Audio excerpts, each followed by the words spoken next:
We're going to talk about specific heat capacity. We're not going to get into heat capacity, although heat capacity is essentially very similar, except for heat capacity actually has to do with if you're using an unspecified amount of something, but you're like a specific container or something to that effect. We're not going to get into that, but we are going to discuss specific heat capacity right now. The concept is essentially the same, except for one uses mass and one doesn't. Okay, so if I asked you what would keep you warmer at night, a blanket made of 40 degrees Celsius iron or 40 degrees Celsius water, and let's say they both have the same masses, and I know this is weird, pretend that it's iron filings and it's a super comfy, cozy blanket, and I say, which one's going to keep you warmer at night? Well, the intuitive answer actually usually ends up being iron, because iron tends to get hot really fast. And other people will say they're going to be both the same. Very rarely do people say the one made of water, but this is actually the answer, the blanket made of water. Well, part of your natural intuition that the iron one gets hot faster, in other words, I should rephrase that the iron one has an increase in temperature more quickly, is true. That's because it doesn't take much heat in order for this to increase in temperature. But water takes a lot of heat. If you've ever put water, a watch pot never boils is a saying, because when you sit down to boil water, it takes a long time sometimes. And that's because it takes a lot of heat for water to boil. It sucks that heat in. Well, where does that heat go? Well, it's stored in the different bonds and in the molecules of water, but essentially it's stored in the water itself. And so it takes a lot of heat, but that heat is still in the water, and that's why the water will keep you warmer at night. Another way to think about it is specific heat capacity has units of joules per gram, and then temperature can be degrees Celsius or K, doesn't really matter. So let's talk about this. Let's get two cubes. One is a cube made of water, ice cube or something like that. And one is a cube made out of iron. So let's make this iron. And this is, let me rephrase it, let me put that as water. Now, iron has a specific heat capacity that is, I should know that, 0.450 joules per gram Celsius. And water is one you need to memorize, 4.184 joules per gram Celsius. Let's talk about what that means. That means, in order, if this were, let's say this was 1 gram, each of these is 1 gram cube. In order to raise the temperature of this 1 gram by 1 degree Celsius, this one would take only 0.45 joules. This takes 10 times more heat at 4.184. In other words, this one requires 10 times more heat, but also happens to store 10 times more heat than this one. And that's why this one will keep you warmer at night. It has a whole lot more heat inside of it, and heat is energy, and you need energy to keep you warm at night if you're using a heated blanket. So again, in order for this to increase by 1 degree Celsius, it requires 0.450 joules of heat. Whereas this one, in order to increase 1 degree Celsius, it requires 4.184 joules of heat. A whole lot more heat is required here. And heat is energy, and energy is essentially the ability to do work. Okay, potential units of specific heat capacity. So there are various things you can do. Sometimes you'll have it in calories per gram degrees Celsius, joules per gram degrees Celsius, calorie per gram Kelvin, and joules per gram Kelvin. Now this tends to be the most utilized one because it's got SI units. And even though joules is not an SI unit, it's an SI derived unit. So here are, from your Silverbird book, a list of some specific heat capacities, just to give you an idea of where everything is. Now, if you look at the metals, we know that metals get pretty hot pretty quickly. If you've ever put them in a fire, you know that. And they all are relatively low compared to, say, water or maybe some of these organic molecules. Wood is interesting. It's somewhere in there. And it holds heat pretty well. If you've ever hopped in a sauna, it'll actually hold that. It'll take a lot of heat to start warming it up, but once it's warm, it'll keep the sauna nice and warm for a long time. So you don't need to memorize any of these except for water. This one, you need to memorize. And it also happens to be a conversion between joules and calories, as you will come to see. So we use specific heat capacity. Oftentimes, if you don't know what something is, if you have some kind of unknown material and you want to figure out what it is, you can test its specific heat capacity and figure out what type of material that it is. You can use specific heat capacity to determine how much energy your reaction uses. There's a lot of different things that you can use it for. Your book is not my favorite in terms of representing this equation. Many of you are pre-meds. Pre-meds, you know about your MCAT. So the best way, I think, to remember the specific heat capacity equation is Q equals MC delta T. In other words, Q equals MCAT. If you remember, Q is heat times the mass. We're going to put the mass, it's going to be in grams, times the specific heat capacity, which is C.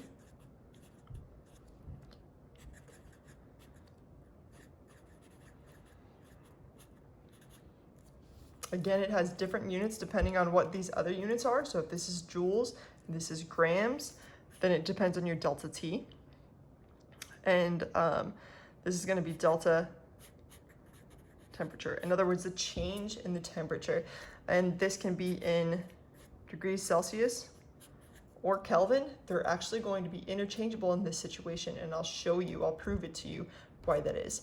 Only when you have a delta are degrees Celsius and Kelvin interchangeable. Let me write that. Delta, then degrees Celsius and Kelvin are interchangeable.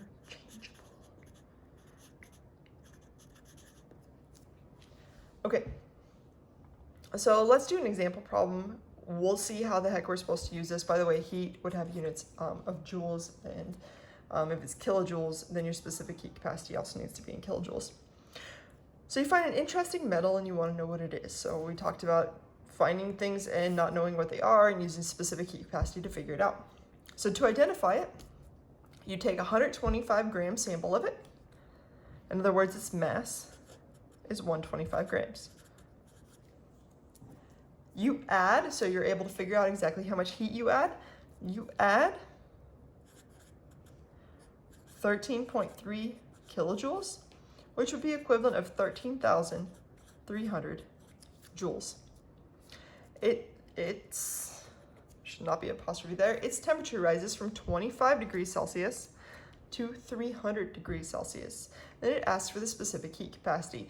In other words, its T final was 300 degrees Celsius and its T initial was 25 degrees Celsius. And I want to know what the specific heat capacity is. We'd use this Q equals MC delta T. We know the Q, it's right here. We know the M, it's right here. We don't know C, it's what we're ended up solving for because this is what is the specific heat capacity. And the delta T, we also have to do an intermediary step in order to figure that out.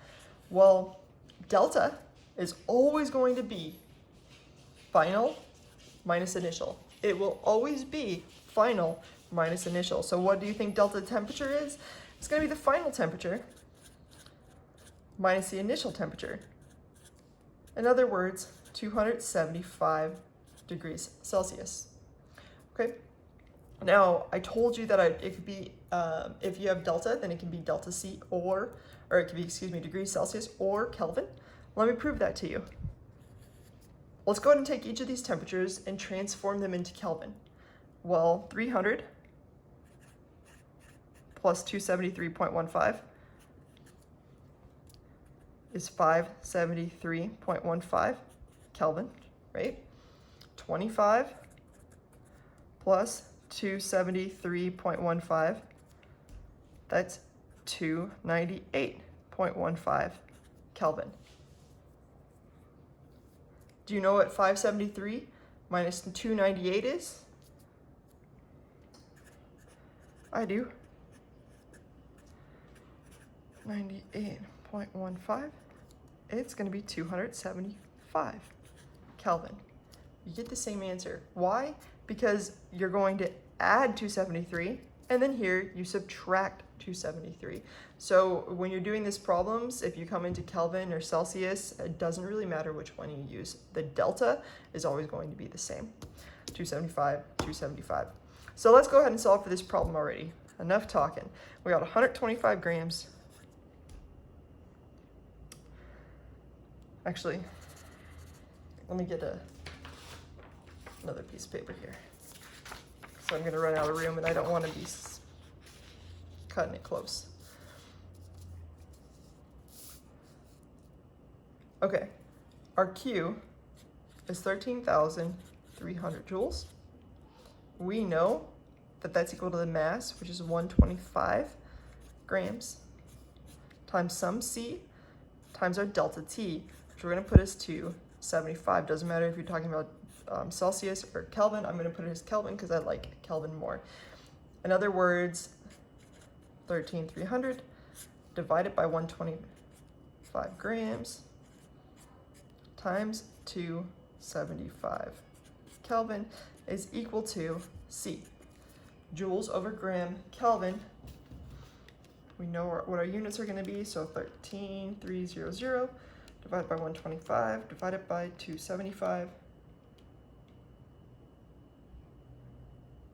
And I get an answer of 0.387 joules per gram Kelvin. I know that this is, I'm not going to redo it because I know that this is a really reasonable value for specific heat. We already looked at it. And we go over here and look for 0.387. Hey, 0.387, that happens to be copper. In other words, the sample that you had was copper. Pretty rad, right? All by just figuring it out. Okay. Here I did a bad job too. So I need another piece of paper. I'm gonna go grab one. Okie dokie. So it says you find another sample of material that has a mass of 22.05 grams. So you got some kind of material, you don't know what it is, but you know it has a mass of 22.05 grams. It says you heat this sample until it has a temperature of 100 degrees Celsius.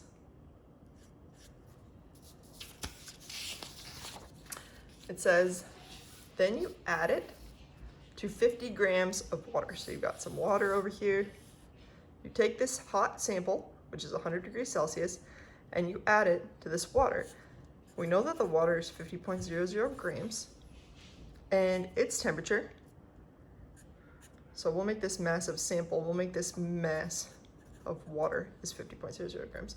We know that its temperature is 25.10 degrees Celsius in a coffee cup calorimeter. In other words, our initial temperature of this sample was 100 degrees temperature. It was 100 degrees. Our initial temperature of the water is 25.10 degrees.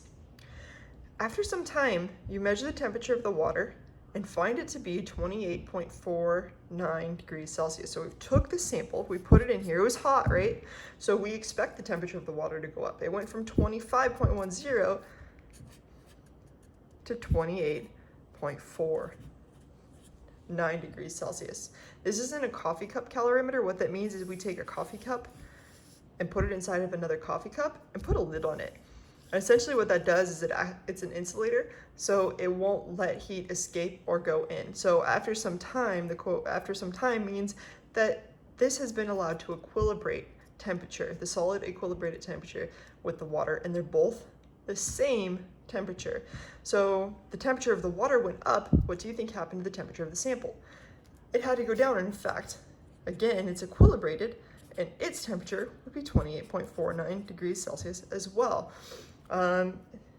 You can do this, you can test this at home. You can take something hot, you can put it in something cold, you can leave it alone, and then eventually you'll find that the water is warm and that object is also warm. They both have the same temperature. Okay, now it says, what is the material based on the specific heat capacity of it? Whew, that seems like crazy because we've got all these numbers, right? Well, let's think about this logically for a second. You took something that was hot and you put it in water. So let's just figure this out. You took something hot and you put it in water, and its heat went out into the water, right? In other words, it lost heat. By the same principle, does it make sense that the water gained heat? So if you can figure out how much water or how much heat the water gained, you can use that to figure out how much heat this one had to have lost, because it's got to be equal and opposite. So let me rephrase that. You took something hot and you put it in the water. That hot thing had to have lost heat.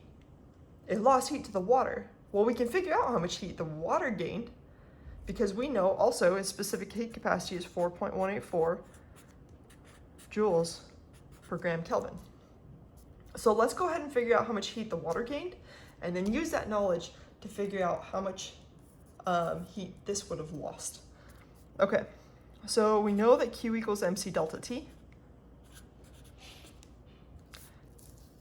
And if we're talking specifically about the water, so let's find out how much heat the water gained. We know that's equal to the mass of the water, 50.00 grams, times its specific heat capacity, which is 4.184 joules per gram K, times its change in temperature. Well, it started off at 25 and it went up to 28.49. In other words, its delta T is always going to be final minus initial, 28.49 minus 25.10. And that looks to me to be 3.39. I'm going to put it in Kelvin because I like Kelvin. Again, you could have added 273, subtracted 273, and you would have gotten the same if you're using Kelvin or degrees Celsius. So 3.39 Kelvin. And this will tell us how much heat the water gained. So 50 times 4.184 times 3.39. And I get an answer of 709.19 joules. Let me do it again because I'd like to make sure. 50 times 4.184 times 3.39. Again, I get 709.19 joules. This is how much heat the water gained. If that's how much heat the water gained, where did it gain it from? This guy. This one had to have lost that same amount. In other words, negative 709.19 is equal to the Q of the solid, or the sample, which is equal to MC delta T, and all of this has to do with the sample. So negative 709.19 is equal to the mass of the sample, which we knew was 22.05 grams, times its specific heat capacity, which we have no idea, times its change in temperature. Well, its final was 28.49, minus its initial, which was 100. What was that, 71.51? Let me make sure I don't want to screw up on video. Minus 28.49. 71.51. In other words, negative 71.51 Kelvin.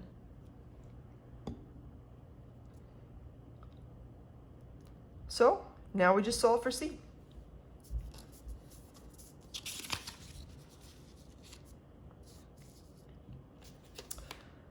I got negative 709.19. Well, I'll do it the way you'll do it, divided by 22.05, divided by negative 71.51, and I get an answer of C equaling 0.4498, which is about equal to 0.450. Why do I go to 0.450? Because I'm looking for the nearest thing in this table. And I see 0.450 happens to be iron. In other words, this, and that should have been joules per gram Kelvin, is iron. Now, if that seemed overly difficult, I broke it down slowly so that you could have a general understanding. If you wanted to do this more quickly or more efficiently, you would just do something to this effect. You know that the Q of the water is equal to the negative Q of the sample, right? The heat that the water gained is equal to the heat that the sample lost. You can just use that and say, okay, and replace each one with MC delta T. The mass of the water times the C of the water times the delta T of the water equals the negative mass of the sample times the C of the sample, which you're solving for, times the delta T of the sample. So we went through, we did each one individually. You could also just do this all together in one fell swoop. You have all these numbers, we already wrote them down, and you just solve for this. So that might make some sense to you as well. Just depends on what you like and what you prefer. We're all different. All right, I think that's it for heat capacity. Woohoo! Have a good one, y'all.